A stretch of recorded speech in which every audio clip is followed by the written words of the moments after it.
The Florida Horse Podcast is presented by the Florida Thoroughbred Breeders and Owners Association. It has been just a few months since the first 2-year-olds of 2025 have made their debuts, and we have already seen Florida Bred Stakes winners Lenny Lou and Mythical this year.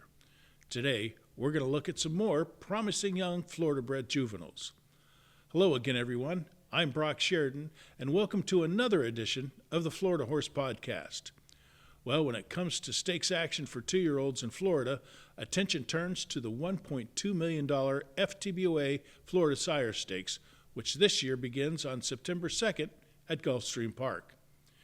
The prestigious series starts with the $100,000 Dr. Fager for colts and geldings and the $100,000 Desert Vixen for fillies, both at 6 furlongs. So let's take a look at some young stars who we might see in this year's Florida Sire Stakes or other black-type races around the country.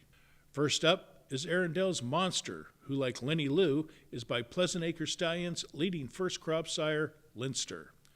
Unsuccessful in his first 2 races in a maiden special weight at Keeneland in April and in the Kentucky Juvenile at Churchill Downs on May the 1st, I think you'll agree that the light has come on for Monster, as we see in this maiden special weight on the turf at Gulfstream Park on May the 23rd. Monster sharp off the turn with a 5-length lead over the others, led by Tully Road. Monster cut the corner beautifully, and he's put this one away. It's Monster inside the final furlong in front, and in front by as much as he wants. This is a big win. Good battle here for second. It's a wall for second. Bayou Bridget on the outside, Kitty Cleo toward the inside, then Bogart's Bucaro, Monster in a romp. Out of the Cantheros mare Dienda, Monster is trained by Jose D'Angelo, who returned the bay colt to the work tab at Palm Meadows Training Center on June the 21st. Monster breezed 3 furlongs in a solid 36 1/5, the 4th fastest of 58 such moves that morning. On June the 7th at Gulfstream Park, dual Hall of Fame trainer Mark Cassie and owner John Oxley unleashed Strategic Risk. I think you'll agree this promising young son of Noble Bird is one to watch for in future races. Out of the Fleet Alex mare Strategize, Strategic Risk is a full brother to stakes winner Strategic Bird. The opening quarter up in 23 seconds flat. Strategic Risks and Zayas by the quarter pole on top by a length. Garrett's on the go, still second. Other level, Reagan's Renegade trying to rally from the back as they swing into the lane. Strategic Risk has built up a 4-length lead by the 8th pole. Garrett's on the go is second. Other level towards the inside is third, but past the 16th, it's all about Strategic Risk. Look at this debut. Strategic Risk strolls in. A filly is next on our list in If You Said So, a homebred for trainer Michael Yates and his Shady Brook farm.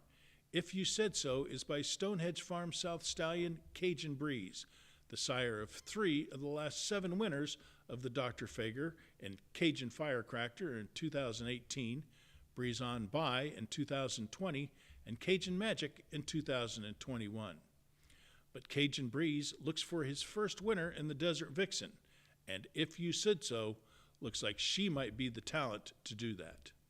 They reach the top of the stretch. Vasquez wants more from If You Said So, and she finds a little more on the top end. Has inside position and the lead off the turn. Army Medic tried, but is now 2 lengths behind in second. From the inside, Street Bell is third. Down the center, Birch Run. Then at the rail, it's Zero Remorse. Final 1/8 of a mile at 3 to 5. It's If You Said So with 4 lengths in hand. Here's a good run late from Birch Run. She's green, shifting ground. After a bad break, she's up into a challenging spot for second, but If You Said So is a winner. Another Florida-bred filly to watch for is Gerard's Cross for trainer Kathleen O'Connell. She's by Midshipman, so she's not eligible for the Florida Sire Stakes, but I think you'll agree she's eligible to be a contender in stakes action somewhere later this year.